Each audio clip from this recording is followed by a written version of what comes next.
Faced with an increasingly bellicose Iran as talks to end the war have stalled, the Trump administration appears to be reaching out to a broader swath of countries that might be able to help pressure Tehran or ease its hardline position where traditional mediators have not succeeded so far. While discussions between Iran and Oman, as well as between Iran and Pakistan, Turkey, and Qatar, persist at an uneven and unpredictable pace, the U.S. administration quietly has expanded its outreach to include perhaps unlikely interlocutors in Europe.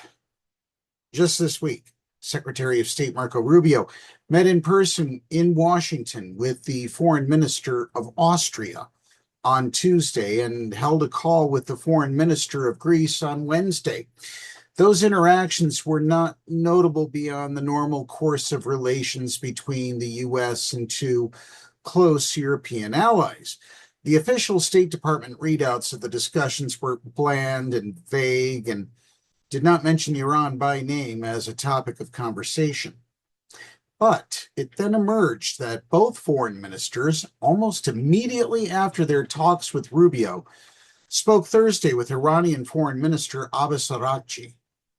The apparent new tack to break the negotiation logjam comes as the U.S. and Iran are both pushing for control of the Strait of Hormuz, the crucial oil shipping corridor.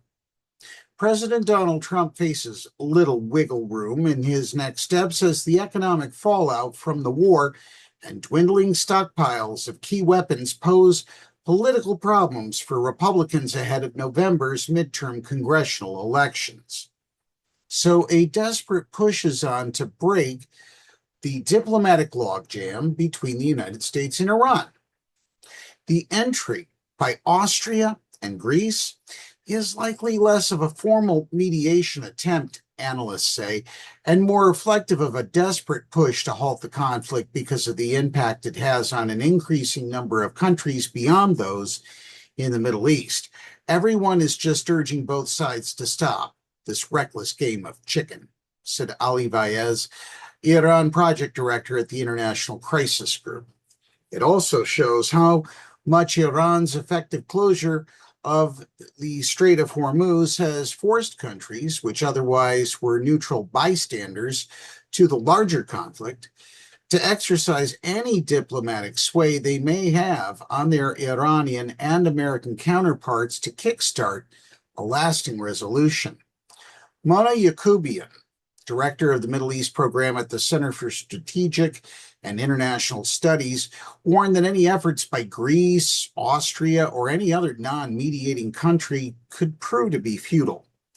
While the calls to both sides may entail encouraging both Iran and the United States back to the negotiating table, such efforts fall short of mediation, which is a very complex endeavor, and it requires trust to be built by the mediator with both sides, Yacoubian said.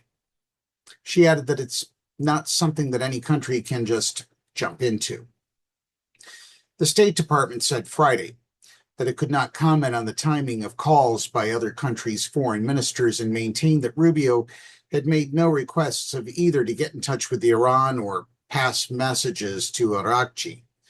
One European diplomat who was briefed on the matter and spoke on condition of anonymity to detail sensitive diplomatic conversations said the timing of the calls was not an accident. The State Department did allow, however, that Iran had been a topic of conversation in Rubio's discussions, which occurred as Trump is facing pressure, serious political headwinds over a war for which he has offered shifting objectives. No longer purely about making Iran incapable of producing a nuclear weapon, the immediate goal has become reopening the Strait of Hormuz, where a fifth of the world's oil usually passes through, and which was open before the U.S. and Israel launched attacks on Iran on February 28th. That's goal number one, keep oil and gas cheap for Americans all over our country, Vice President J.D. Vance said in an interview Thursday on Fox News Channel. But he did not say anything about the strait being open and toll-free for transiting ships, as he had in the past. The second goal, Vance said, is to ensure that Iran will never get a nuclear weapon. Austria and Greece may not be obvious choices to assist on the Iran portfolio, but Vienna is home to the International Atomic Energy Agency, which will play a key role in any resolution to the Iran nuclear program question, and hosted the final negotiations that resulted in the 2015 Iran nuclear deal. Greece is a major maritime nation in the Mediterranean and has significant shipping interests in the Strait of Hormuz and the Red Sea.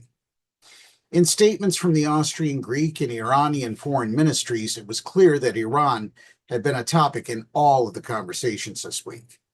The Greek foreign ministry said Foreign Minister George Gerapetriadis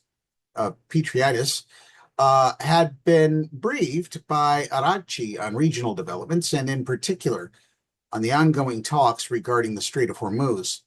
It said Gerapetriadis underlined the importance of freedom of navigation and maritime security. The Austrian Foreign Ministry offered Austria's services as a venue for further potential talks with Iran and said Foreign Minister Beate Meinl-Reisinger had stressed to Araghchi the urgency of restoring stability in the region through serious diplomatic efforts. There can be no military solution, it said.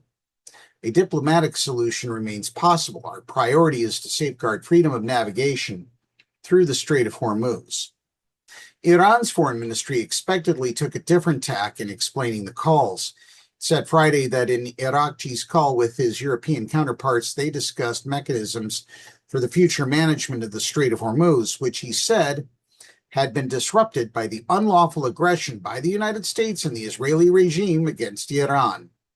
In both calls, he accused the United States of violating the interim deal signed by both sides in June to end the immediate hostilities and begin broader talks to end the war. We're going to take a quick break to give our sponsors some time to share their messages. We'll be back in just a little bit. You're listening to PEP Radio.